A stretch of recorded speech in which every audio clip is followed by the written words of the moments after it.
All right, now we can talk again.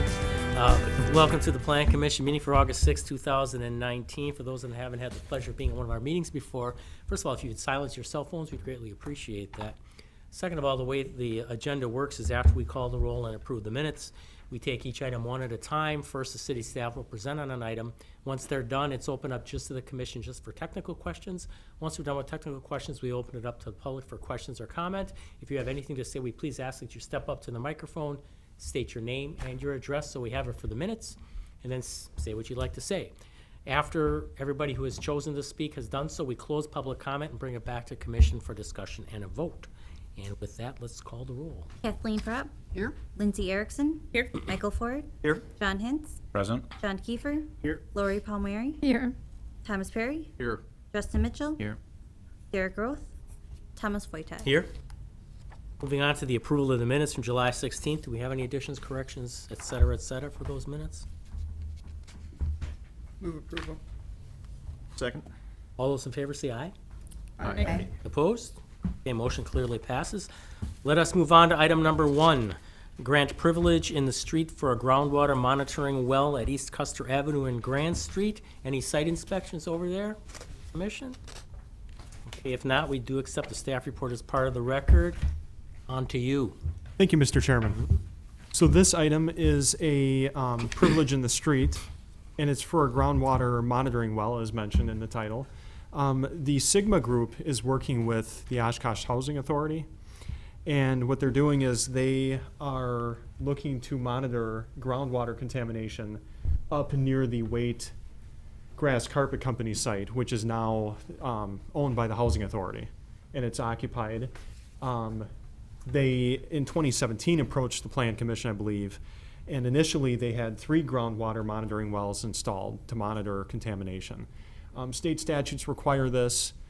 What they're doing is they're extending the area of investigation to include this intersection here, East Custer and Grand, and you can see where it is in relation to their property here. So they're looking just to install one well in the right-of-way up on the northeast corner of the intersection. There's really no applicable ordinance provisions, but anytime someone wants to use city right-of-way for a non-city or public utility, they have to get a privilege in the street permit. The well will be installed just below the ground surface and protected with flush mount covers. When the well needs to be abandoned or when it is determined that the monitoring well is no longer needed, it will be abandoned in accordance with the Wisconsin Administrative Code.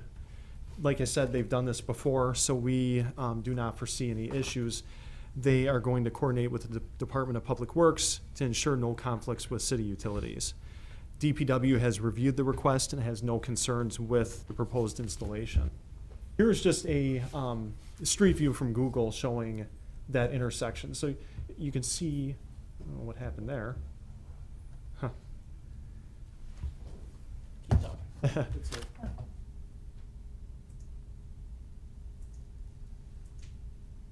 So basically, it was just going to be up in the corner of that intersection, and it shouldn't interfere with any traffic or any use of the street there. The conditions that we have on this for approval of this request are pretty standard. And I don't need to go through them word for word, but they are standard conditions for privileges in the street. For example, following our standard specifications, working with DPW, procedures for abandoning the well when it's no longer needed, making sure that everything that needs to be on file is on file with the city. Here you can see, sorry for the technical difficulties, but you can kind of see the proposed location down here.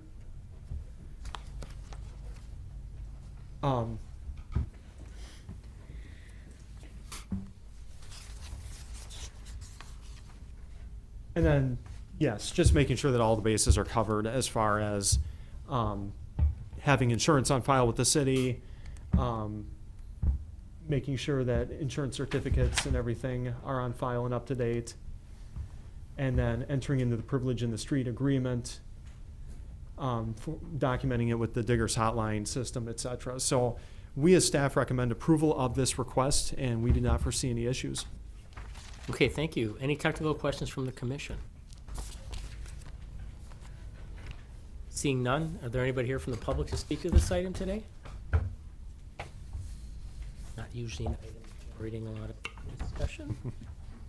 Okay, back to the commission.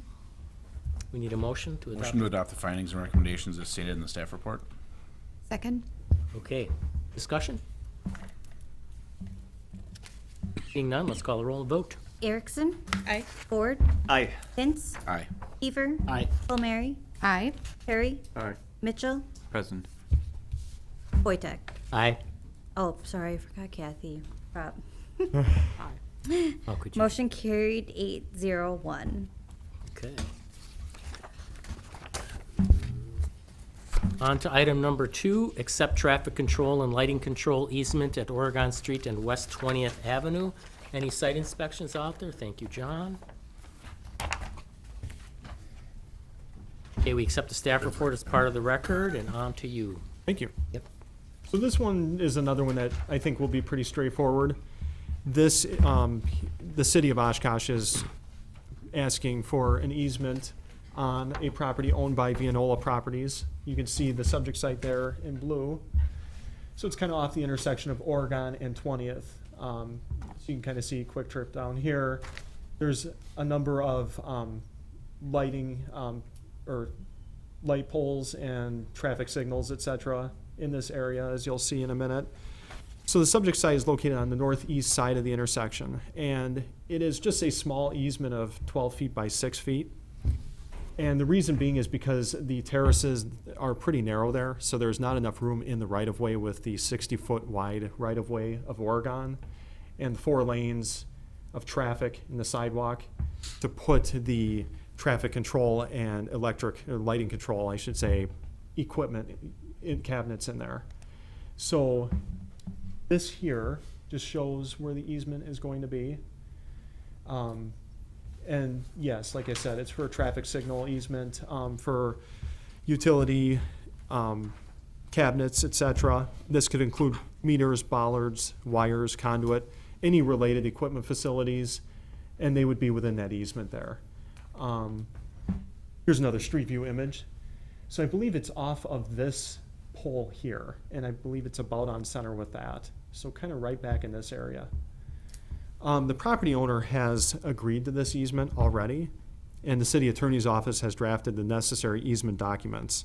The Department of Public Works does not have concerns with the proposal, and we will work with the property owners to have these easement documents recorded, signed and recorded, I should say, at the Winnebago County Register of Deeds.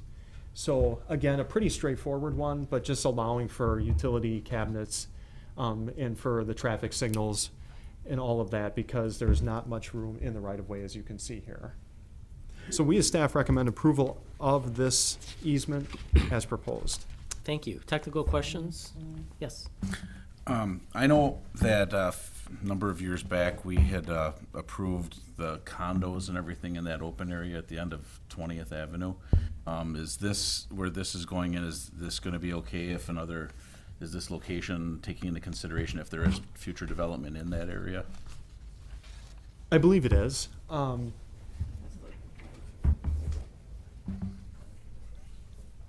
Back to the aerial. Sure. Yeah, with it being tucked on the north side of the property, that shouldn't have any conflict with the proposed entrance to that site.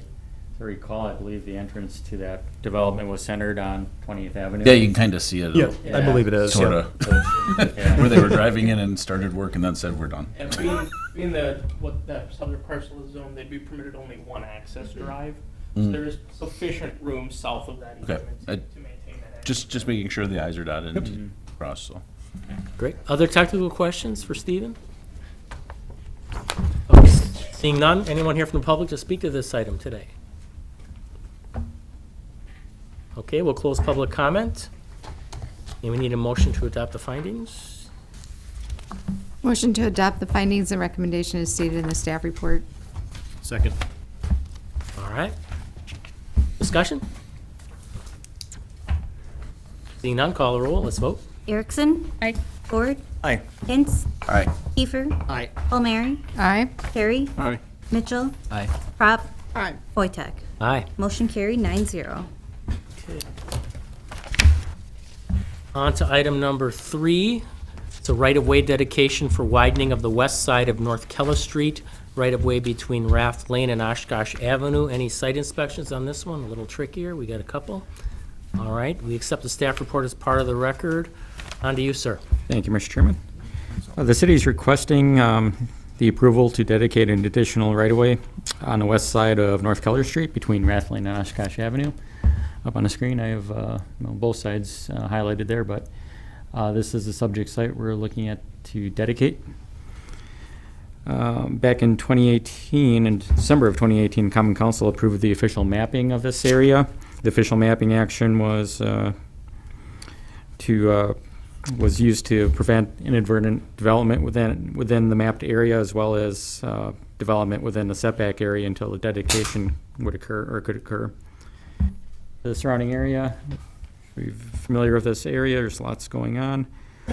A lot of commercial along the north side of Oshkosh Avenue, and mostly residential type uses along the south side of Oshkosh Avenue. To the north is Lakeshore Park, and further north is Oshkosh Corporation's global headquarters that's currently under construction. This request was brought about from a recommendation that was made as part of a traffic impact analysis, which was spurred when Oshkosh Corp decided to build their global headquarters to the north. The TIA was used to anticipate future traffic concerns with traffic heading up to the global headquarters and exiting the headquarters, and having impacts on access to Oshkosh Avenue and Interstate 41. The purpose of the right-of-way dedication is to expand Keller Street eventually to 80 feet wide in total width. And it is proposed that a new dedicated turn lane for southbound traffic on North Keller Street heading west at the roundabout for easier access to Highway 41. It's anticipated that the majority of the traffic originating from Oshkosh Corporation, approximately 80%, come and go from Interstate 41 to North Keller Street, or to North Keller Street from State Highway 21. Adding the dedicated turn lane heading west will assist in moving the majority of Oshkosh Corp's employees westward through the roundabout quicker. Within the next few months, we're going to be seeing another dedication on the east side, kind of mirroring what's happening on the west side. So the total dedication of this section of North Keller Street will be 80 feet in width, matching the right-of-way north of Rath Lane. Down the road is, as we see redevelopment in the area and new commercial developments and possible Oshkosh Corporation expansions, an additional turn lane could be added on the east side to handle the increased traffic flow. The comprehensive plan recommends the subject site suitable for interstate commercial development, and the comp plan's recommendation is consistent with this mapping action and dedication, and staff is recommending approval of the right-of-way dedication as proposed. This is the certified survey map that's currently being reviewed showing that proposed dedication on the east side. And that's it. Yep, staff is recommending approval of the dedication as requested. Thank you, Jeff. Technical questions? Yes, Mayor Palmieri. Jeff, just a quick question, and that is, so we didn't see it in here, but when I was out there, I was just kind of wondering how that would impact the Butamore Trail there at the intersection. If that's widened, and then it's almost like there's a little sliver of something left over, it makes it kind of awkward. Okay. As part of the widening of the Keller Avenue this year, we're planning on redoing part of that ramp area to connect it more fluidly with a 10-foot wide sidewalk through that whole stretch. Okay. Other technical questions? Justin? Question about the current sidewalk that's all along the business there. Is that going to be removed and replaced, or just completely eliminated? Yes, it'll get removed and replaced with the 10-foot wide sidewalk as part of that project. Got it. One other question then, there's a nice healthy strand of trees that, like in particular in the corner there's a nice evergreen on the south corner. And for that particular property, those are pretty much one of the only nice looking things on that property. Those kind of intersect with what you're talking about. Do those just get removed, and then when the city does remove them, if they're going to, do they have a program to replace the trees that they get removed or anything like that? Yeah, typically, I mean, I can't necessarily speak for exactly where those are located in amongst the plans. I don't have that kind of detail, but in general, on any of our projects, the city does, the city forester does have programs to come back and follow the city reconstructs and plant trees and terraces and property open. Staff has also been in some further discussions with a potential developer of that site that would be adding additional landscaping when it's redeveloped. Sure. Other technical questions? Okay, seeing none, back to the, oh, anybody here from the public to speak to this item today? Is it the oil, please? Seeing none, back to the commission. We need a motion. Motion to adopt the findings and recommendations as stated in the staff report. Second. All right, discussion.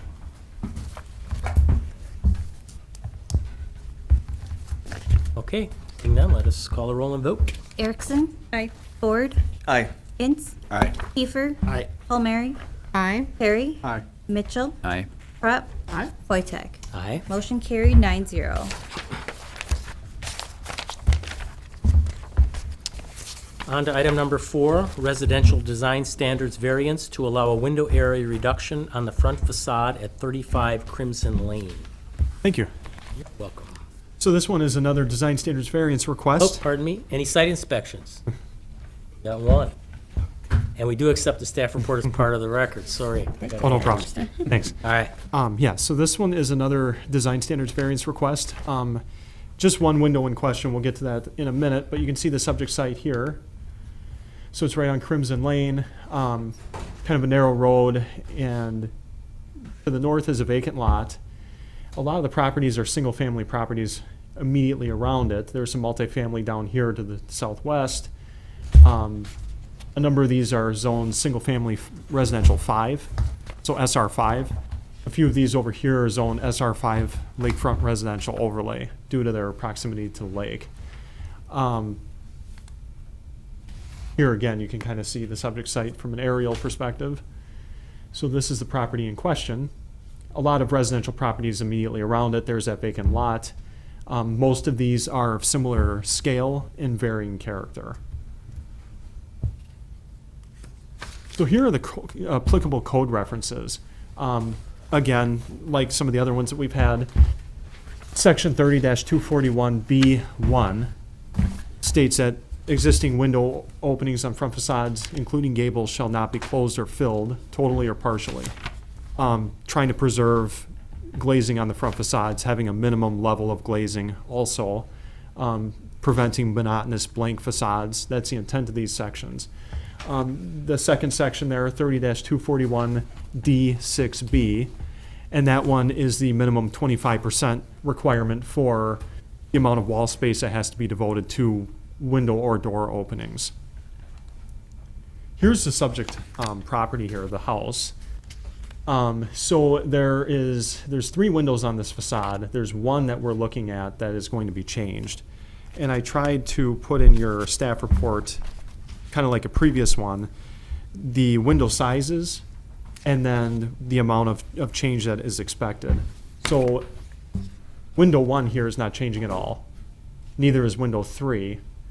The door is going to stay in its opening. The door opening is going to be maintained, but they are going to put a new door in, a more decorative door, as they put it. And then this window here is going to be reduced in size, I believe from 65 inches wide by 36 inches high to about 42 inches wide by 36 inches high. So the height at 36 inches is going to be the same, but it's going to be narrower. Because it is going to be more than a 10% reduction in area or window size, they have to come through for a design standards variance. We told them at the counter about this, so they filed the variance request. And they did it for a number of reasons. One was because they wanted to replace the original single pane window that is there now. I guess it's about 70 years old and is original to the house. And it's not as efficient as modern windows, energy-wise. They wanted to allow for additional cabinets in the kitchen, and they felt that the new window would be more aesthetically pleasing. So, as I mentioned, they are just focusing on that window there. We estimated at about 14.83%, so close to 15% glazing area for that whole front facade there. And they'd be going down about 1.25%, so not a whole lot, but they are under the 25%, so that's another reason why they need the variance, because they're beneath it already and they're going to be going even more beneath it. We looked at the ordinance sections as part of this and their intent, trying to prevent blank facades, trying to maintain minimum standards, and also we looked at the information provided by the applicant. You can see the kitchen here, and they did us a favor by providing this. We like to see interior images kind of showing what the layout is of the space and see what they have to work with already. So that's the window in question there. This is the kitchen space that they're talking about. They provided this aerial here, so kind of showing, they estimated they're approximately 30 feet from Crimson Lane. Their garage is actually in front of their house in this case, and their house is tucked back. They have a good amount of vegetation around them. Here is the subject property on the left here. We're looking west down Crimson here. You can see this is the vacant lot over here to the right, so just to the north of the subject property. Some of the other neighboring residential properties here, just to their west. And then this is looking, here's the subject property on the right. Again, the vacant lot here, and looking east down Crimson there. So you can see how there's a lot of vegetation here. During the summer, it helps screen a lot of that. So we looked at this, we discussed it as staff, we did not have any issues or concerns, and we recommend approval of this design standards variance. We felt that the variance will not be contrary to the public interest. We believe that it is going to reduce the amount of glazing area, but they are still maintaining the window, and it's not going to create a big expanse of blank facade there. It's not going to have a major detrimental impact. Thank you, Stephen. Technical questions? When, Go ahead, Justin. when folks come and ask to replace, say, like you said, 70-year-old windows, there's almost a guarantee that there's lead present. Is that something where you then provide lead safety information, or is that exchanged at all? We do not. If they're working through our rehab programs, we may do it then. That is something we could look at doing, but we have not by default just done that. Sure. Yep, that is a good point though. Thanks, Justin. It's also worth probably checking with inspections. Inspection may be doing part of that under their permit stuff, but we can definitely follow up on it. Sure. Just Go ahead, Lori. one question, if we could go back this slide with the image of the facade. Sure. Just in the past, have we typically granted a variance for kind of that odd mix, I guess, of sizes on the front? It's actually a very common variance we've seen lately when they come to the kitchens in the aspect of making sure it's And above your and counter, bathrooms. centered on your sink. Okay, But it's not uncommon that we've received similar variances. thank you. Anything with plumbing seems to be a, Bathrooms, kitchens seem to be probably the two most common requests when it comes to these things. other technical questions? Go ahead, John.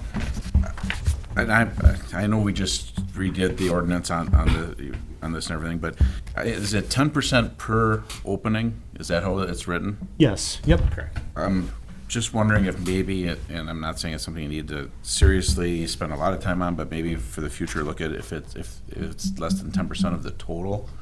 You know what I'm saying? Just if there's some way to come into that, because it just seems like this is one that's almost like a no-brainer as far as most of them that come to us. You know what I'm talking about? The thought process there, that if we went to a 10% overall change, is you could substantially alter the character of a home by reducing a But you window still by have that. 9%. Well, you'd still have that verbiage in there that you're to cover. It would. Someone couldn't just close one window and It's tricky. I think the way the code is currently written with the 10% variation is designed to allow people fluctuation in modern window sizes versus previous window sizes. But when they want to substantially alter a window more than 10%, it's worth a review from this body and staff. Just say, are you having a detriment on the neighborhood or the house or the architectural character by making that change? I know sometimes they do seem maybe a bit cumbersome to be bringing them through this body, but I think as a city, it benefits us to take that look and make sure we're not doing something to a neighborhood that would have a detrimental impact. I get it. Other technical questions? Okay, seeing none, anyone here from the public to speak to this item today? Seeing none, closing public comment. We need a motion to adopt the findings. Make a motion to adopt the findings and recommendation as stated in the staff report. Second. Discussion. All right, call the roll and take a vote. Erickson. Aye. Ford. Aye. Hintz. Aye. Kiefer. Aye. Palmieri. Aye. Harry. Aye. Mitchell. Aye. Prop. Aye. Wojtek. Aye. Motion carried 9-0. Thank you. On to item number 5. This is a public hearing for conditional use permit request to establish an outdoor storage use at 2825 Bowen Street. Make sure I got my lists here. Okay, same thing. Any site inspections for this one? We have several. We accept the staff report as part of the record. Up to you, sir. Thank you. Mhm. So this is a conditional use permit request for an outdoor storage use on a previously developed lot. Outdoor storage land uses are a conditional use in the urban industrial district. So this is about a half-acre sized parcel located on the west side of Bowen Street, north of Nicolay Avenue. The surrounding area is mostly commercial and industrial uses to the north, south, and west, and residential uses to the east. Here's an aerial view of the site. It includes a storage building, an associated paved parking area, which is currently being used for indoor storage for Schulze exteriors. So the petitioner would like to use the existing parking area to the south of the building for an enclosed outdoor storage area to store construction equipment, which includes trailers, lifts, vehicles, tools, supplies, and will also serve as a site for material drop-offs. Here's the site plan. And so as this storage area will exceed 500 square feet in area, it is considered a principal land use and requires the conditional use permit. The area consists of about 7,600 square feet of asphalt. It will be enclosed with 8-foot tall solid wood fencing, kind of even with the front of the building and kind of going around the property, the backside of the property. Staff is recommending a condition that no equipment or commercial vehicles or trailers or lifts may be stored outside of the enclosed storage area. Sufficient parking does remain for employees or customers in front of the storage area, fronting Bowen Street. Staff is also recommending a condition that a minimum of 22 landscaping points be installed along the east side of the fencing facing Bowen Street to kind of break up that wall there of fencing. So staff is supportive of the proposed outdoor storage use as it should not be detrimental to the surrounding area, provided the proposed 8-foot tall solid fencing be provided around that storage area. And again, here's kind of the plan showing that storage area. And here's a spec on the fencing, again, it'll be 8-foot tall solid wood fencing. And staff recommends approval of the proposed CUP with the findings in your staff report and the following conditions. The outdoor storage area must be completely enclosed by 8-foot tall solid fencing. No equipment or commercial vehicles, trailers or lifts may be stored outside of the enclosed storage area, and landscaping be installed on the east side of the storage area as approved by the Department of Community Development. Thank you, sir. Technical questions? Just one quick. Go ahead, Justin. Sorry for not looking at this earlier. Specifically, is this in a neighborhood association area or is it a little bit north? No. I don't believe this is an neighborhood association. Other technical questions? Okay, seeing none. Open to the public. Anybody from the public have anything to say about this item? Come on up, sir. Tell us your name and address and what you think. Dwayne and Jody Daly, 800 Portside Court, 802. I guess I was under the assumption it was going to be for campers and whatever, so I just got clarified on stuff. Is 8-foot tall fence tall enough to cover the equipment? 8-foot tall would be our standard requirement for anyone that does outdoor storage. So we wouldn't be seeing lifts. I mean, there is a potential that items could slightly exceed that. 8 foot is our maximum fence height we'd like to see, otherwise you start to get a bit of a stockade look to the city. So we try to balance those two issues of aesthetics with limiting the fence height so it's not too tall and create kind of a castle, stockade look, but still blocking the best we can items that are going to be stored under it. Because we're right across the street, obviously, from there, and so the fence will always be maintained and kept up. They will be required to maintain that fence as long as they maintain outdoor storage there. If at some point they would want to remove the outdoor storage, they could remove the fence. All right. Thank you, sir. Anyone else here to speak to this item today? All right, then we'll close public hearing and need a motion to adopt the findings. Motion to adopt the findings and recommendations as stated in the staff report. Second. All right, discussion. Go ahead, Kat. Question. It looks as though it's going to be a natural wood fence. Like, It appears that's what they've spec'd out, would be the wood fence. I see wood out there, that could be used for the fence. I don't know that it's the same wood.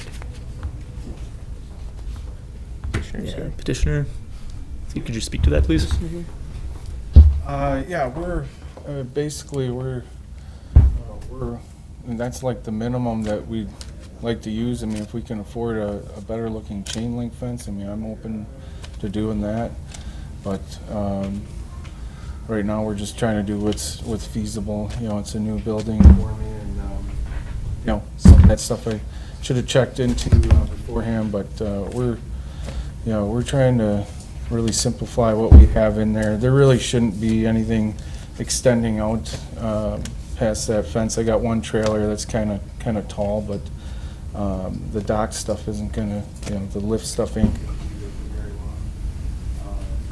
long. Yeah, I plan on keeping everything cleared out from the front.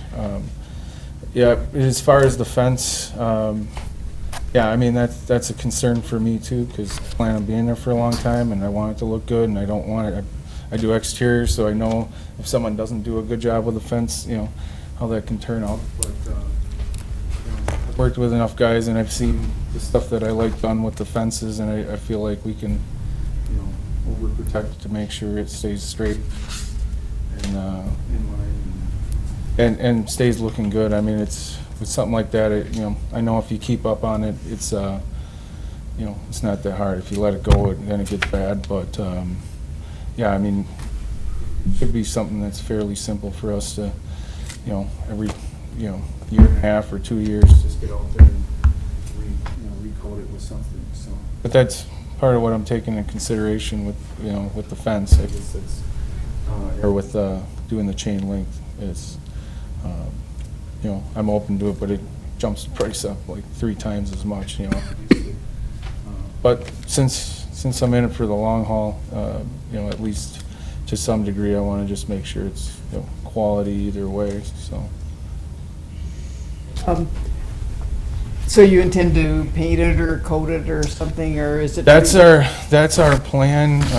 I'm doing one thing at a time, as I can afford it. But I feel like, yeah, I mean, that would definitely be my plan, is to get it coated before it costs me more to do it later, or, whatever. It's, last thing I want to do is lose the investment or have it looking unsightly, Well, I think personally, a nice wood fence, solid wood, is going to be much better than chain link. Great. Neighbors could Yeah. look right through the chain link. That's kind of where, we're going to do those slats, and those, I mean, that jumps the price up. Slats can be pretty noxious too, I think. I can imagine. Well, and especially for us, one concern that we're having is, I had wanted to put a fence there. I had ideas of a fence down the road just for security purposes, and because it's mainly just a storage place. I was renting 3 other storages. It's close to where my parents have an auto shop, so it's a small location. Most stuff, we're just storing stuff there for the most part, and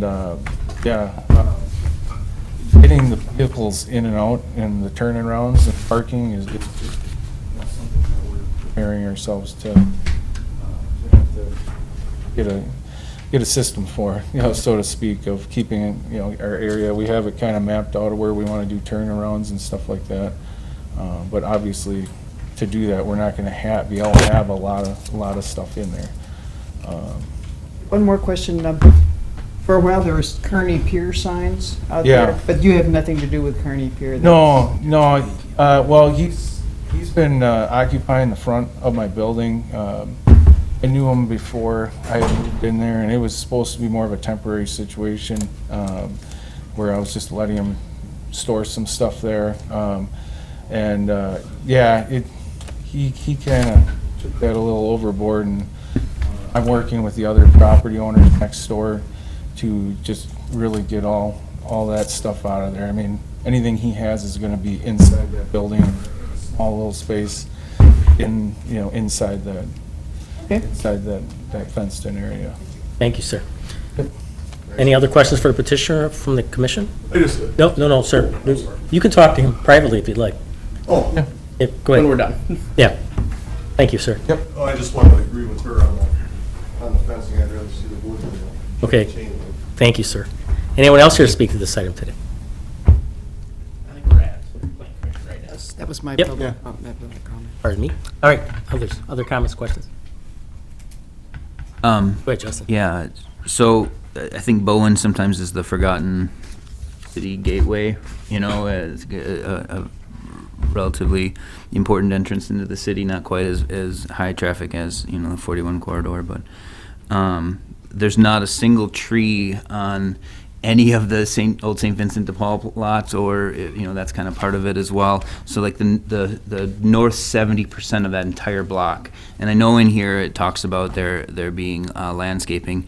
I think any sort of development that happens on that whole block section really could use quite a bit of landscaping that includes mature trees, and maybe that gets to the gentleman's concern. It is really a residential neighborhood. On Bowen, you got properties on Nicolay, on Port side right there, so I think this is a good development. I'm happy to see improvement on that particular lot, and so long as there's a strong degree of landscaping that's quick and enforced, that would be That's one of the glorious. things staff really was evaluating with this. As a conditional use permit, there's certain criteria we're allowed to add to it, and we have to be able to justify, is it reasonable and substantial? And landscaping was the first thing we came to. We understand this corridor needs a little bit of improvement from an aesthetic standpoint. So we looked at this in terms of, okay, if they were adding a building there, what was the minimum we could require them to do under what the statute gives us? And that's how we landed on at minimum having the 22 points of foundation landscaping. Essentially, that 22 points that you see in your staff report would equate to, if they were a building, what they'd be required to do. We questioned whether or not we could request, and if it would be approved under the state statute, of tearing out and putting street trees in. The way the current code is written, for a redevelopment of this nature, we're not allowed to do that, but at least we can get something by requiring that foundation landscaping. But I wholeheartedly agree with you that that corridor really could use some aesthetic improvement. Right. That's why I was asking about the neighborhood association, as well as if they had funding that might be able to be allocated there, but. The word to describe that corridor is odd, in terms of the difference in the variety. Other discussion, thoughts? Take a vote then. Erickson? Aye. Ford? Aye. Hintz? Aye. Kiefer? Aye. Palmieri? Aye. Aye. Mitchell? Aye. Prop? Aye. Wojtek? Aye. Motion carried 9-0. On to item number 6. This also is a public hearing, a zone change from suburban mixed-use district to duplex residential, 6 DR6 district for property located at the South 2400 block of Amro Road. Any site inspections there for this one? Street. We accept the staff report as part of the record. On to you, Jeffrey. Thank you. This is a request for a zone change from suburban mixed use to duplex residential 6 for property on the south side of Amro Road, east of and adjacent to 2417 Amro Road. The subject property consists of a 40-foot wide by a 180-foot deep, 7,200 square foot parcel, which is only improved with a driveway, which services the house at 2417 to the west. The surrounding area consists predominantly of single-family uses to the north and west, and a mix of commercial, residential, institutional uses to the east and south. The comprehensive plan land use recommendation has the subject's parcels designated for interstate commercial use. And it's just a closer up view aerial photo of the subject site. Tree coverage kind of covers it up, but driveway enters off of Alma Road, heads south, and then turns into the garage for the property next door. This request originated when the owner received notice from the Department of Public Works for upcoming sewer and water connection, or sewer and water work. And a little background information, in 2018, several of these parcels along Alma Road attached to the city as part of the Zone B attachment required by the intergovernmental agreement between the city and town of Algoma. The city is now in the process of providing sewer and water to these properties, and the Department of Public Works is required to install sanitary sewer and water laterals to every property along here, developed or not. Knowing that this lot would not be developed independently, the owner requested to combine the vacant parcel with the house to the west, and this would result in negating the need for the installation of the sewer and water laterals to the vacant parcel. During the initial review, to combine the parcels, it was discovered that these two properties have different zone districts associated. Let me go back to the land use map.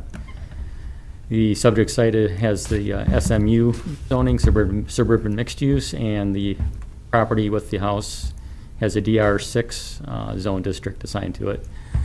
And the city prohibits the creation of multi-zone parcels, so the combination was kind of put on hold until both lots were under one homogeneous zone district. The current zoning's carried over from when the city readopted its ordinance in 2017. The house at that time was zoned R2, two-family residential district, and the vacant parcel was zoned C2 ETZ, which was a general commercial district with a town of Algoma designation. And when the city entered into the agreement with the town, the city was allowed to assign zoning or extraterritorial zonings to these properties in the designated expansion areas. And at that time, and back in 2003, the city must have been unaware that these two properties were linked by ownership and use. So it was just more or less an oversight at the original zoning assignment for these properties. The petitioner is requesting a zone change from the existing suburban mixed use to duplex residential 6 to match the zoning of the house. Staff is supportive of this request because it's a better fit to the current land use versus rezoning the house to a commercial type district.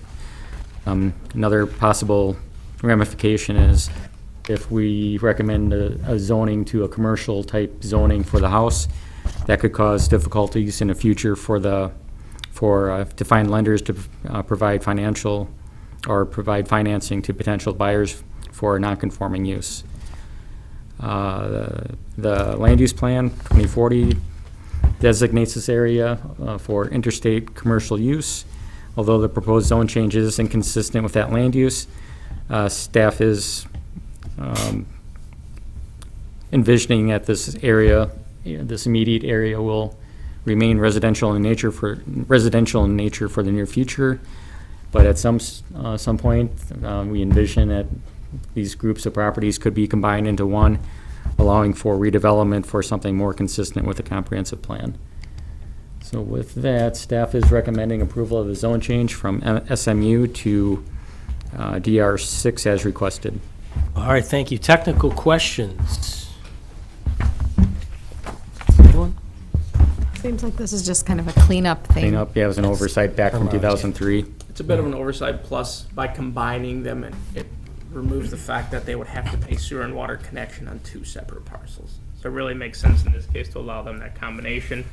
And for all intents and purposes, when you go out there, you're not going to see any changes. Thank you. Public hearing, anybody here to speak to this item today? Seeing none? We need a motion to identify the adopted. Motion to adopt findings and recommendation is stated in the staff report. Second. Moved and seconded. Any discussion? We like cleanup. All right. Call a roll. Erickson. Aye. Ford. Aye. Hintz. Aye. Kiefer. Aye. Palmieri. Aye. Perry. Aye. Mitchell. Aye. Crop. Aye. Wojtek. Aye. Motion carry 9-0. Item number 7, the general development plan and specific implementation plan approval for property located at 207 East Irving Avenue.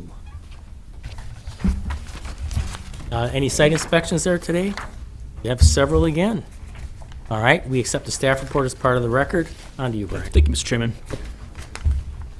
So this is a general development plan and specific implementation plan for new garages and parking lot reconstruction. So the subject parcel is about 1.5 acres in size, with frontage along East Irving, Mount Vernon Street, and Dale Avenue.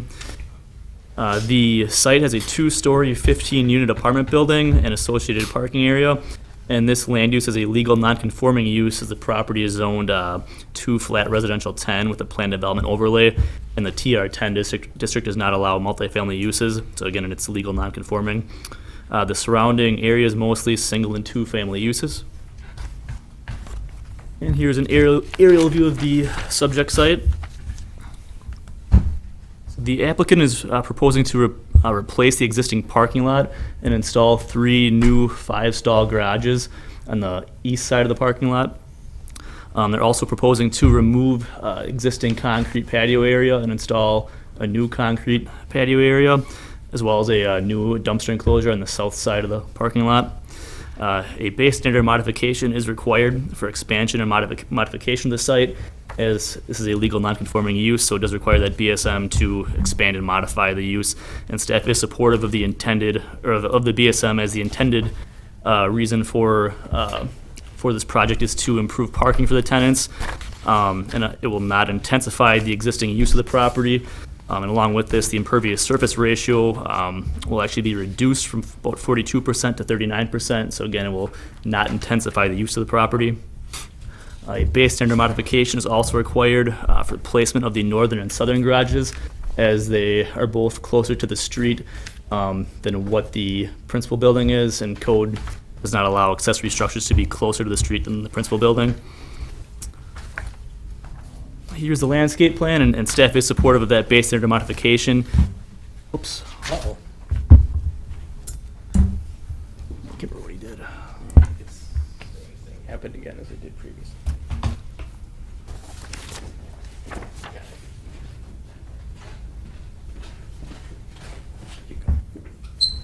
All right. So staff is supportive of the BSM for allowing the garages closer to the street than the principal structure, because they do have they are meeting landscaping point requirements for building foundations, and that landscaping will be installed on the street-facing side of those buildings, so it will act as a buffer from the street.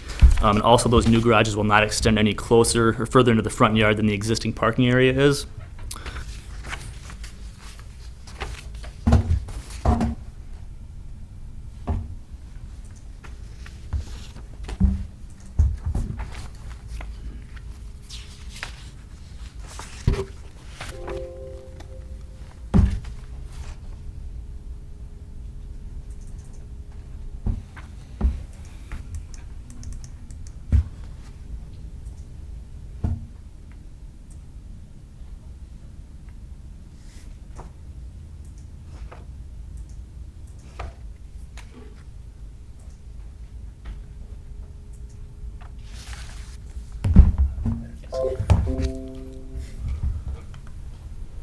All right, so back to the landscaping plan. So again, they will have landscaping on the street-facing side of these garages, and that will act as a buffer. So again, we're supportive of that base standard modification to allow them closer to the street than the principal structure. They also need a BSM for the dumpster enclosure, being between the building and the street. This will be located right here. And same with the dumpster enclosure, they are increasing landscaping to mitigate that impact from the street. As far as the access to the site, it will continue to be accessed from East Irving Avenue. They will be eliminating 15 open parking spaces And again, installing the 3 garages for a total of 15 enclosed parking spaces, so there is no change in total number of parking spaces in that lot. They are also proposing to maintain an existing access from Mount Vernon Street to have 2 parking stalls for access to the south building entrance. Staff is supportive of that, provided they install landscaping on the street side of those 2 parking spaces, and they'll need 10 points of paved area landscaping.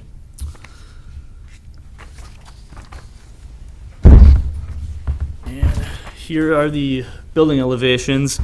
So the garages will be clad in brick on the front and sides to match the principal structure, and the rear sides will be horizontal siding. So again, it will be consistent with the materials of the principal structure. The landscaping does appear to meet compliance with building foundation, street frontage, paved area, and yard landscaping requirements. There was no lighting plan submitted, but that can be addressed as part of site plan review. And stormwater management plans will also need to be submitted and approved as part of the site plan review process. Kind of a color drawing of the proposed garages. So staff is supportive of the GDP and SIP with the findings in your staff report and the following conditions. A base standard modification to allow expansion and modification of a legal nonconforming use. A BSM to allow garages closer to the street than the principal structure. A BSM to allow a dumpster enclosure between the building and a public street. Landscaping be installed on the street side of the western parking stalls along Mount Vernon Street as approved by Department of Community Development. Code compliant lighting plan be submitted and approved by the Department of Community Development. All right, thank you, Brian. Technical questions? Yes, Mayor Palmieri. A couple of things. First off, I'm really excited to see reduced impervious surface area, 3.5% reduction. If everybody did that, we'd be further along. But the question that I have is, the new paved patio area to the south of the building where they're removing the concrete, is that also pervious, or is that going to be concrete? Petitioner can weigh in on that. My understanding is it's concrete. Right now, it's currently my understanding it was the old gymnasium from the school. When they raised it, they left the concrete pad and the foundation. That's all being removed. It's going to be about a 20-foot in diameter pavered walkway and gathering area for the tenants. And then the rest is going to be green space, grass and shrubs. So the pavers, are you talking? Are not impervious. They're typical So they- patio pavers. Typical Okay. patio. Okay. All right, and then just the other question is on the landscaping and the elevation that faces Irving Avenue.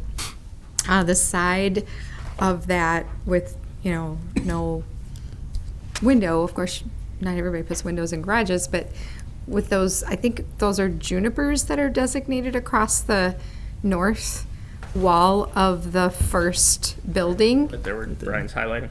Yes. Just kind of curious, because that's a blank wall, and if we are going to do this, I guess, variation to allow that, I think it kind of goes against what we have talked about in the past, not having blank walls facing the street. I mean, I know it's a garage, but I don't know how tall those junipers get. Are those touching arborvitae? It said Mount Batten juniper. I think it's so tiny, it's hard for me to see that, but. Those would be 4 feet at time of planting. Those typically those get like 6 to 8. They're not, they're not something like the touching arborvitae we've seen in the past where they get 12, 14 feet in height. They would meet the code requirements of what we would have. Doesn't mean as a plan development, the nice thing is it gives this body some leeway. So if you would prefer to see maybe some changes to that landscaping, this is an opportunity for that. And maybe not so much landscaping specifically, but just that blank wall as people are walking, that brick wall with maybe even a faux window or something. I kind of were thinking there's a full window or something on that to break up that plane. It's a plan development that is within your purview. Other technical questions? Just Go ahead, Justin. Is that where the dumpster is located now? My only question is, and I'm not an expert at garbage, but I do manage several multifamily properties, and we are always told that the dumpster needs to be straight in, so that the pickup truck or the garbage truck can come in and pull it straight. Is that where it is now, or if it's not, has that been squared away where you're gonna be able to actually get by with it there and have maneuverable room for the waste pickup and everything? We have sent it off to the waste disposal contractor. They have signed off on its location. Currently, the dumpsters are just sitting out in the open on the property. There is no specific area for them at this time. Got it. So they're good with that then, okay. Yep. Other technical questions? Real quick, just on the map itself, I'm having a hard time visualizing this. Can you point on the visual map there, where the garages are going to be? Yeah, they're pretty. So they're not going to be up against the street? Yes. The front, that's front. So The they're, ends of them will. yeah, the ends of them, okay. they're set back a little bit from the street, but not. See, not- right here. Good enough to me. Closer Yes, to that the- part of it, okay. I'm got trying it. to Yeah, so here's, get a little closer here. Got it. they're way Yeah, up. there you go, right next right to- there. So the thought process behind the design is if you take a look at the existing parking area, we're matching what the footprint is currently for the wider spots. And we had talk about, doing one continuous 15 stall, which is actually more cost effective to build. But the owner was pretty dead set on trying to keep it to look as best as we can. That's why we're extending past that, because that's the existing widest point of the lot, and then we've spaced them out evenly throughout that distance. Yeah, so if you look to the screen to the right, the first building would sit approximately here, and the north building would sit approximately here. So they're lining up kind of with the edge of these two existing paved So areas. we use the existing paved areas as our two outer dimensions. So no different than it is now. Okay, yes. Other technical questions? All right, anyone here, pardon me, yep, anyone here to speak to this item today from the public? Come on up, ma'am.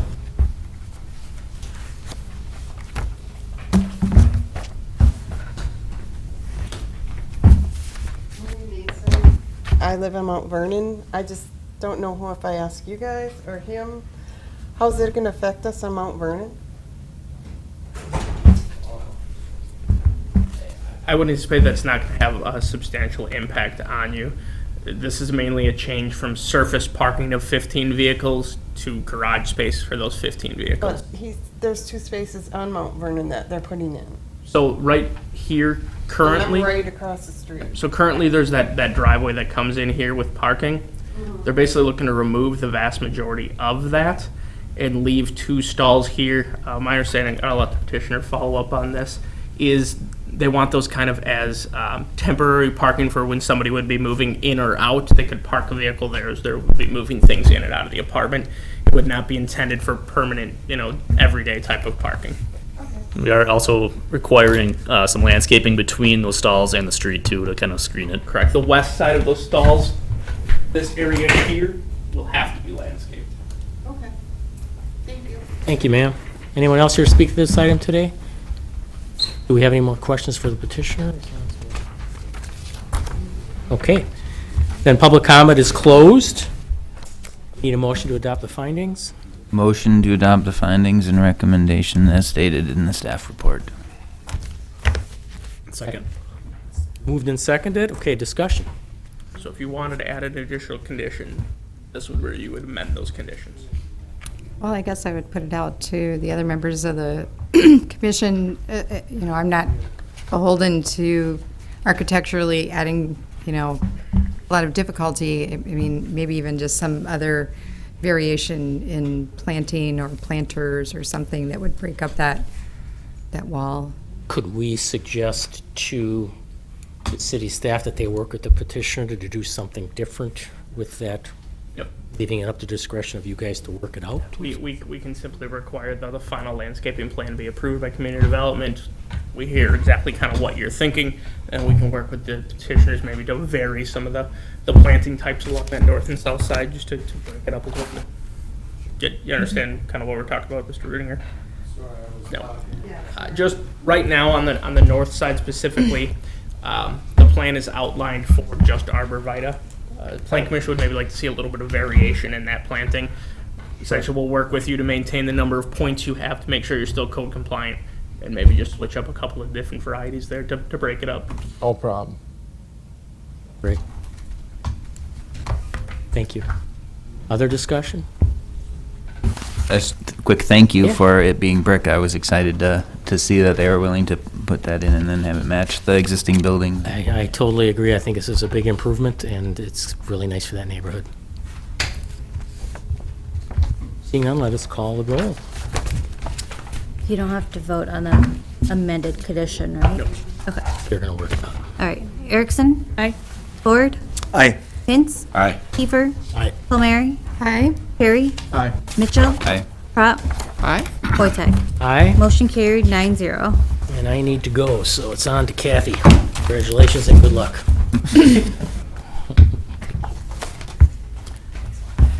Nice job, Mr. Chairman. You guys threw most of it in an hour. Okay, item number 8, public hearing, zone change from urban industrial district to urban industrial district with a planned development overlay, general development plan and specific implementation plan for a monument sign at 1016 Witzel Avenue. Oh, yeah, any site inspections? Okay. And staff report is accepted as part of the record. Go ahead, staff. Thank you. Yes, this is a request for a zone change to add a planned development overlay to an existing urban industrial district for the subject site at 1014 Witzel Avenue. And the reason for the request is to enable the placement of a monument sign within the required setback area. Up on the screen, I have the existing land use and zoning map. The subject site consists of 3 parcels totaling 2.87 acres in size, located on the north side of Witzel Avenue, just east of Knapp Street. The subject area is occupied by an approximately 41,000 square foot building, which is the home of block iron manufacturing facility. In addition, there's off-street parking areas, loading facility, and other site amenities. In 2018, the site underwent an expansion project, merging the 2 existing buildings here and here into one building by use of a 17,500 square foot building addition. The 2018 project also included other site improvements, including off-street parking expansion and landscaping. The surrounding area consists of a mix of industrial and commercial uses along the north side of Witzel Avenue and residential uses immediately to the south of the subject site. The 2040 Comprehensive Land Use Plan recommends mixed-use development for the subject area. This next is a close-up view of the slide showing the 2 buildings that are now one with that addition. I'll show you in a second here. And you can also see the early development stages of off-street parking expansion.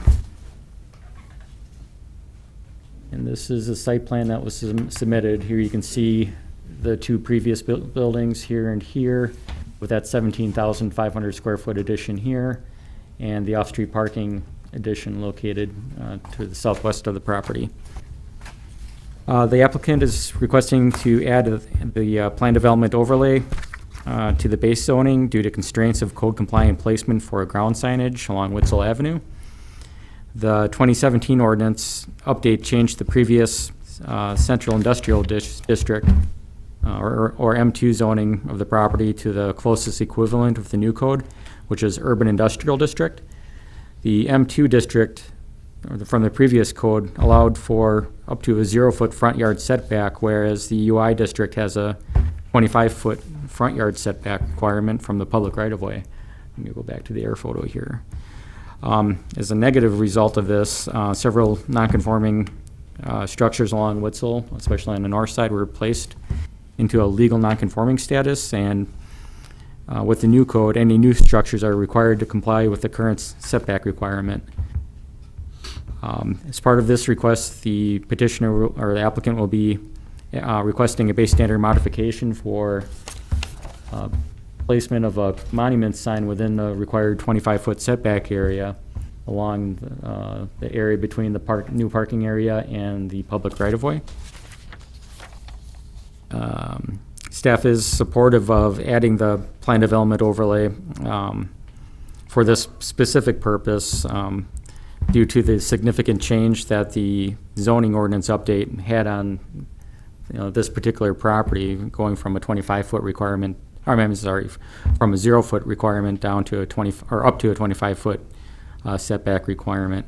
And then looking at other structures along this area of Witzel Avenue, there's several pre-existing signs along this stretch, and even buildings, parking areas that are already within that required setback area, so this request isn't out of character with other developments along Witzel Avenue.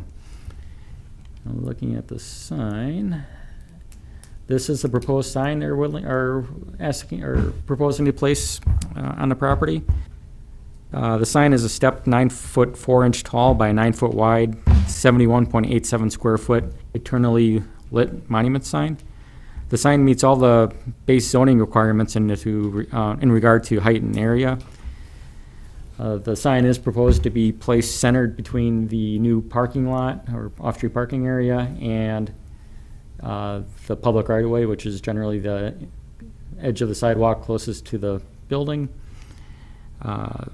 With it being centered, the sign will be placed 8 feet from the right-of-way line, whereas with the code requires a 25-foot setback. The applicant states in their narrative that the 8-foot setback is desired to provide adequate visibility of the sign. The site is challenged due to the location of mature trees and the location of the building at 1000 Witzel Avenue, which is this one right here. This building is only located about 7 feet off the right-of-way lines, so any code compliant placement of a sign on the property will have visual challenges, especially for westbound traffic along Witzel Avenue. So the request is to place the sign closer to the right-of-way to help get better visual visual advantage for the westbound traffic along Witzel. Staff is in agreement with that assessment of the situation. Also, at the time when the expansion project was under design, or the project was under design, the owner was under the assumption that the signage would be permitted in the original requested place within that green area, which would have been true prior to the 2017 ordinance update.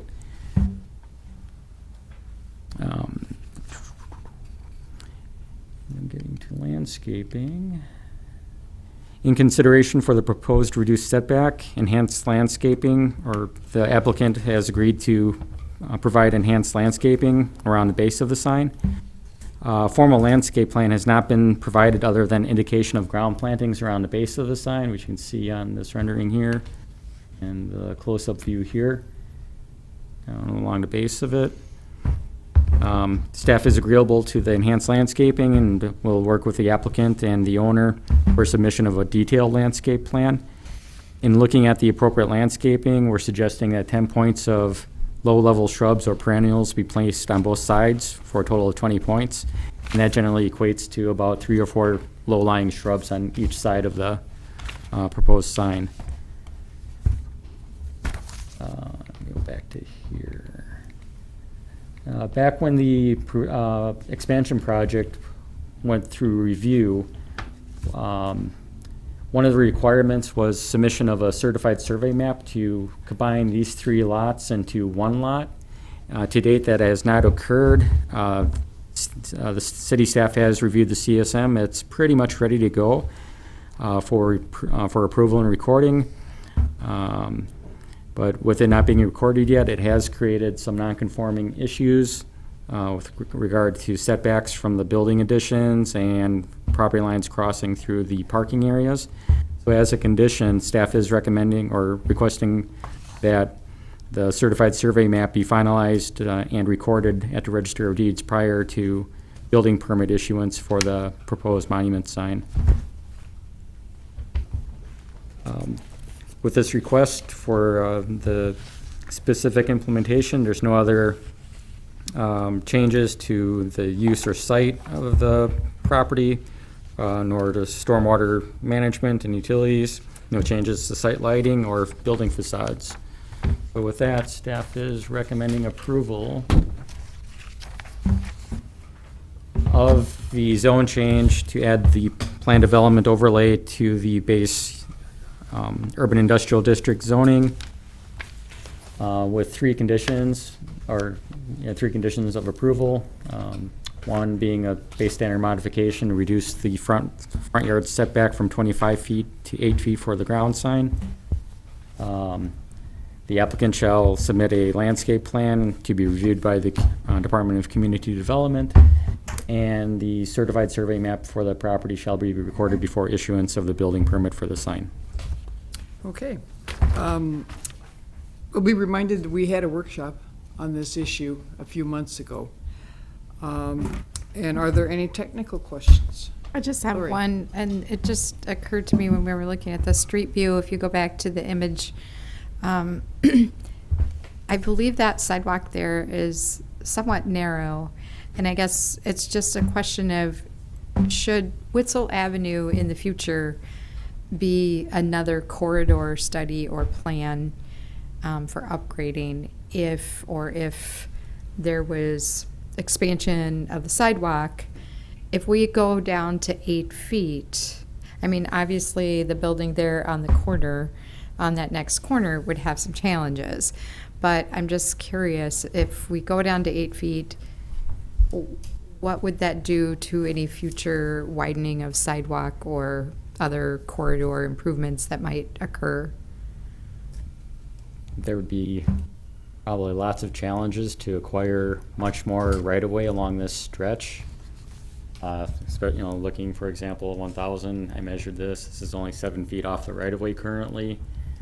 Then looking at the houses across the street, they're all set very close to the public sidewalk already, so there'd be a lot of challenges to acquire additional right-of-way for appropriate improvements.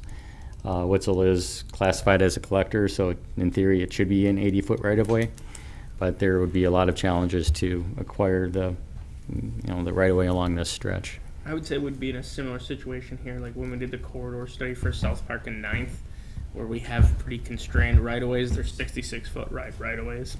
In an ideal world, we would have 80 feet to make some of those additional improvements for wider terrace, potential bike lanes. But the development pattern that has already occurred in some of these older areas of the city does make it a little prohibitive to try to acquire that additional right-of-way. Mm-hmm. Other technical questions? Mike? Why is the CSM delayed? I mean, is this just expected, or is this? We had discussions with them. They did the CSM. They just never finished the process to date. Okay. So it's one of the things, as we do a zone change, we want to make sure that it's taken care of. Okay. They need it, otherwise there would be a substantial baseline modifications we'd have to issue because of some setback issues. Okay. Building code issues. Building code issues. The applicant has all intentions of doing the CSM. We just, now is a time where we have a little bit of leverage to make sure it gets done. Okay. We want to make sure it gets done. That's what it sounded like. Thank you. Other technical questions? Question, have any of these, so when we met, we had talked about all of the trees that are displayed in all of the different things. There's trees in the sign Yep. display, there's trees on, have any of them been planted? Are they gonna be part of this request, So or? they will still have to be code compliant with their landscape planning that they have approved previously. During this request, we had discussed with them at the workshop if they wanted to make potential changes to that landscape plan, that now was the time to do it. They did not submit any updated landscaping plans or request any changes to that landscaping, so they would be required to continue to meet that landscape plan as was originally approved. Any other questions?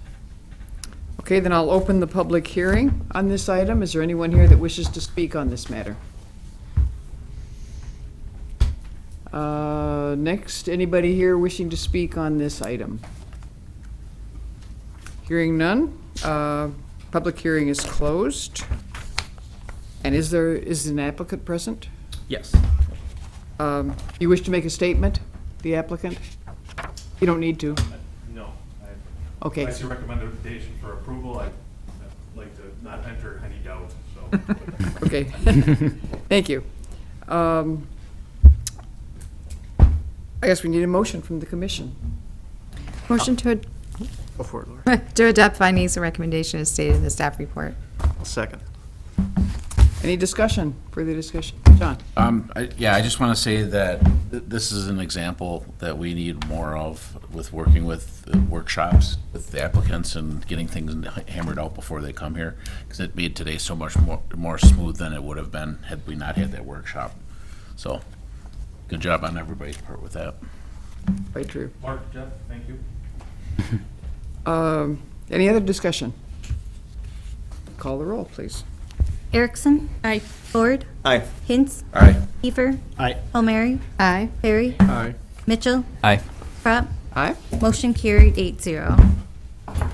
Okay, item 9, specific implementation plan amendment for a mixed-use site at 851 South Main Street. Any site inspections? We will accept the staff report as part of the record. Staff, go ahead. Thank you. Okay, so this is a request for an amendment to the approved specific implementation plan for the site. The site is located on the corner of South Main Street, 8th and 9th Avenue. It has a 4-story structure, which was built in 1900 according to city assessor information. It was formerly used as light manufacturing and industrial, and was the former Miles Kimball site, which is now vacant. In May of 2018, Common Council approved an specific implementation plan amendment to renovate the building to include 2 restaurant or retail tenant spaces on the first floor, 2 patios on the south side of the building, office spaces on floors 2 through 4, and the addition of a rooftop bar and patio. Here's the site plan that was approved as part of that SIP. The only change to the approved uses is that the plans for the rooftop bar and patio have been removed, and the plans for the offices, restaurant, retail spaces, and ground level patios have not changed.